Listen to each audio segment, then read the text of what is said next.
کہ جنہوں نے 6 دن میں 6 کروڑ حاصل کیا چندے کے روپ میں اور 10 دن میں 10 کروڑ ہندوستان کا ایک بڑا اسکول بنا رہے ہیں جناب ولی رحمانی صاحب. عمر وہی میں سمجھ رہا ہوں کہ 20 سے 25 سال کے درمیان کی ہوئی.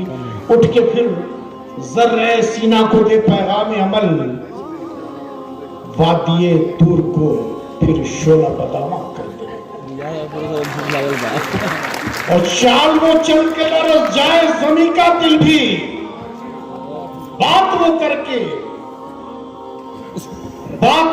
کے موتیہاری کو دبستہ کر دے، اور پھر گھٹاؤں سے برس رحمتِ بارہ بن کر گرم تقریر کے گلشن کو گلستہ کر دے. میں ادب، احترام اور خلوص دل سے جناب ولی رحمانی صاحب کو موتیہاری کی سرزمین پر موٹیویشنل اسپیچنگ کے لیے دعوت دیتا ہوں کہ آپ اس خیرت ناہید کی تان ہے دیپک، شعلہ سے لپک جائے وہ آواز کو دیکھو. اعوذ باللہ من الشیطان الرجیم، بسم اللہ الرحمن الرحیم، الحمد للہ رب العالمین والصلاة والسلام علی رسولہ الکریم، اما بعد. رب اشرح لی صدری ویسر لی امری واحلل عقدۃ من لسانی یفقهوا قولی. ربی زدنی علما، اللہم ربی زدنی علما والحقنی بالصالحین. جو بھی مہمان آئے ہوئے ہیں، اسٹیج پہ بیٹھے ہیں، ہمارے مبین صاحب، ہمارے انصار صاحب، ڈاکٹر صاحب، گوہر صاحب، اور جن کا نام میں نہیں لے پا رہا ہوں، آپ سب سے میں معذرت خواہ ہوں. اور آپ سب جو اسٹیج پر بیٹھے ہیں اور اسٹیج کے سامنے بیٹھے، میں اپنا سلام پیش کرتا ہوں. السلام علیکم. سب سے پہلے تو میں مبارکباد پیش کرتا ہوں پورے ایچ ٹی وی نیوز کے فیٹرنیٹی کو، پوری ٹیم کو، کہ آپ نے کیسے وقت میں نیوز چینل کی شروعات کی اور 6 سال تک چلایا. جس وقت میں بات کرنا مشکل ہے، آپ نے نہ صرف بات کیا بلکہ آپ نے باتوں میں صرف اور صرف سچ بولا. تو ایسے دور میں جہاں بات کرنا مشکل ہے، آپ نے نہ صرف بات کیا بلکہ آپ نے سچ بولا اور سچ بولتے رہے. اب آپ دیکھیں کہ میڈیا کو 4th پلر آف ڈیموکریسی بولا جاتا ہے. ڈیموکریسی کے 3 پلرز ہیں: جوڈیشری، ایگزیکیوٹیو اور لیجسلیشن. اور میڈیا کو 4th پلر آف ڈیموکریسی اس لیے بولا جاتا ہے کیونکہ میڈیا ماسز کو انفلوئنس کرتی ہے، میڈیا لوگوں کو انفلوئنس کرتی ہے.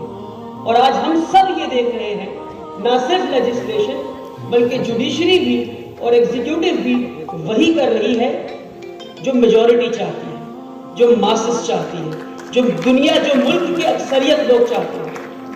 اور اس لیے میڈیا کو 4th پلر آف ڈیموکریسی کہا گیا.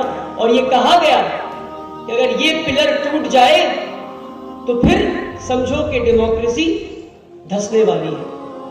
اور ایک ایسے وقت میں انہوں نے بیڑا اٹھایا کہ اس پلر کو سنبھالنا ہے، اس پلر کو مضبوط کرنا ہے. یہ واقعی قابل تعریف کام ہے. اور ہمیں سمجھنے والی بات ایک اور یہ ہے کہ آج آپ کسی بھی وقت 24 گھنٹے میں سے آپ رات کو 2 بجے، رات کو 1 بجے، صبح 7 بجے، صبح 6 بجے، کسی بھی وقت آپ اپنے ٹی وی کو کھولیں گے تو آپ نیوز چینل، کسی بھی نیوز چینل کو کھولیں گے تو آپ کو نیوز مل جائے گی. یہ کیسے ممکن ہے کہ دن کے 24 گھنٹے نیوز چل رہی ہے؟ تو یہ نیوز ہے نہیں، یہ نیوز تیار کی جا رہی ہے. یہ مسالہ اور نمک اور مرچ ملا کر نیوز کو تیار کی جا رہی ہے. اور آج کے اکثر نیوز چینلز، یہ نیوز چینلز نہیں بلکہ اوپینین چینلز ہیں. کیا چینلز ہیں بتائیے؟ اوپینین چینلز ہیں. یہ نیوز نہیں بتاتے ہیں آپ کو، یہ اوپینین بتاتے ہیں آپ کو. میں کہتا ہوں ایک بار کے لیے ٹھیک ہے کہ آپ یہ بتائیں کہ آپ کی اوپینین کیا ہے، مگر کم سے کم اتنی تو اکیڈمک آپ کے اندر آنیسٹی ہونی چاہیے کہ آپ اپنی اوپینین یہ کہہ کر بتائیں کہ میرا اوپینین ہے. یہ نیوز نہیں ہے. اب آپ کو ایک ایگزامپل دیتا ہوں اور سن کر بہت ہنسیں گے آپ انشاءاللہ، مجھے امید ہے، کیونکہ تھک بھی چکے ہیں اور ہنسنے کا موقع ملنا بھی چاہیے آپ کو. ابھی بالی ووڈ کی ایک بہت بڑی فلم ایکٹریس، بڑی ہے یا نہیں مجھے پتا نہیں، مگر ایک فلم ایکٹریس ہے، ان کا نام پونم پانڈے ہے.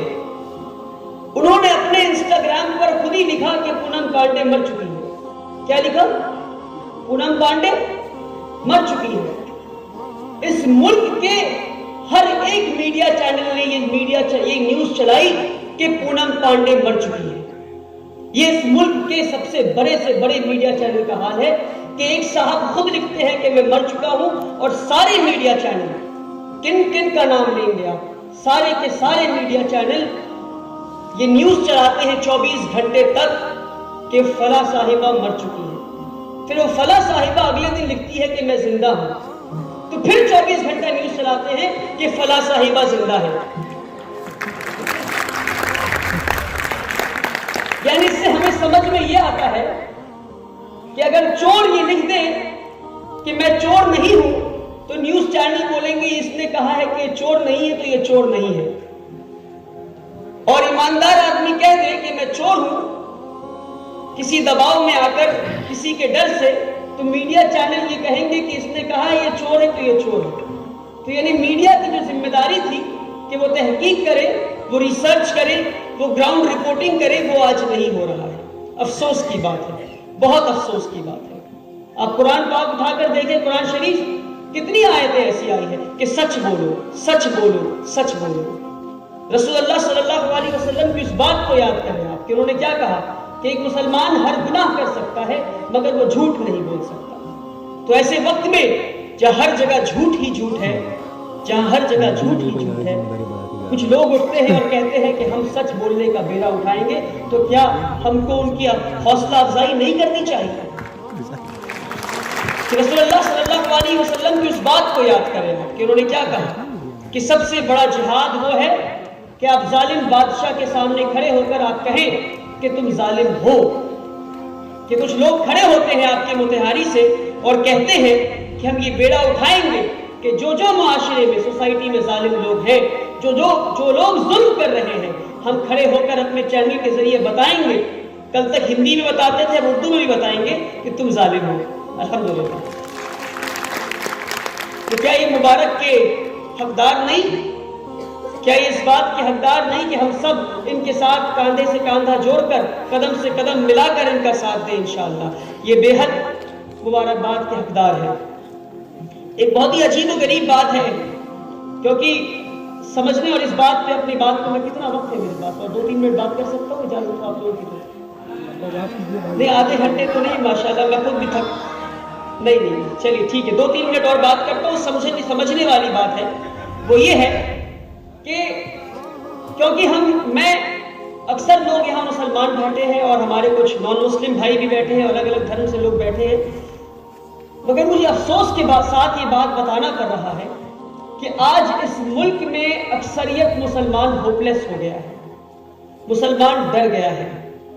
مسلمان ایک کے بعد ایک ایسی چیزیں کی گئی کہ ٹرپل طلاق بل لایا گیا، کہ اس کے بعد NRC کا ڈر، اس کے بعد UCC کا ڈر، اس کے بعد بلڈوزر کا ڈر، اس کے بعد ہلوانی میں ابھی شوٹ ایٹ سائٹ کا آرڈر، اور ایک کے بعد ایک ایسی چیزیں ہوتی گئی کہ مسلمان اب اس ملک میں انہیں ڈر لگ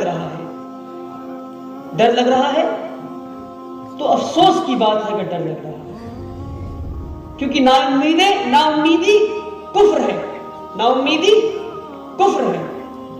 اور یقین مانے، میں اس بات کو بہت ذمہ داری سے کہتا ہوں کہ اگر یہ چیز جو جس طرح سے اس ملک میں مسلمانوں کو پریشان کیا جا رہا ہے، جس طرح سے اس ملک میں مسلمانوں کو پریشان کیا جا رہا ہے، کسی اور کمیونٹی کے ساتھ ہوتا تو وہ کمیونٹی پاگل ہو گئی ہوتی.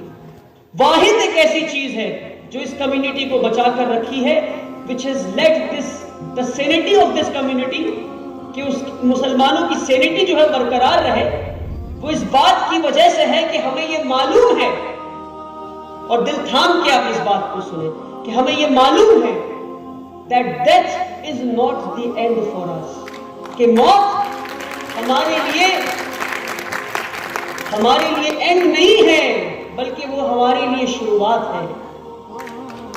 کیونکہ ہمارا یقین اس دنیا میں نہیں، ہمارا یقین آخرت میں ہے، اور وہ آخرت جسے ہم آفٹر لائف انگریزی میں کہتے ہیں، اٹ از ایٹرنل، وہ کبھی نہ ختم ہونے والی لائف ہے. تو اگر کوئی آ کر آپ کو مار دے تو آپ کی ختم نہیں ہوئی آپ کی زندگی، وہاں ابھی آخرت باقی ہے. تو اگر آپ اس بات کو دل میں لے کر چلے، جذبے کو، کہ یہ دنیا فانی ہے، اس دنیا کو بھی ختم ہو جائے، اور ہماری موت سے اور ہمارے جاننے والوں کے اور ہمارے بچوں کے، ہماری بیویوں کے موت سے، ہمارے والدین کے موت سے چیزیں ختم نہیں ہوتی. اگر مارنا ہے تو مار دے. اس ڈر سے باہر نکلے مسلمان، میں آپ سے کہنا چاہتا ہوں. ہمیں صرف اور صرف ایک کام کرنا ہے، ہمیں محنت کرنی ہے، تعلیم حاصل کرنی ہے، اور اس ملک کو ہم نیشن بلڈنگ میں کیسے سپورٹ کر سکیں، صرف ایک ایم لے کر ہمیں آگے بڑھنا ہے انشاءاللہ. آپ اس معاشرے کے کنٹریبیوٹرز بن جائیں گے. آج ہم اس معاشرے کے بینیفیشریز ہیں، اور یہ سچ بات ہے. جس دن ہم اس معاشرے کے کنٹریبیوٹرز بن گئے، اس دن ہم عزت پانے والے لوگ بن جائیں گے انشاءاللہ. تو ہمیں ڈرنا نہیں ہے، ہمیں ہوپلیس نہیں ہونا، ہمیں امید نہیں چھوڑنی انشاءاللہ. بیکاز ڈیتھ، اور اس بات پہ میں ختم کرتا ہوں اپنی بات کو، because death is not the end of us inshallah. It is the beginning of a life which is eternal inshallah. Thank you so much.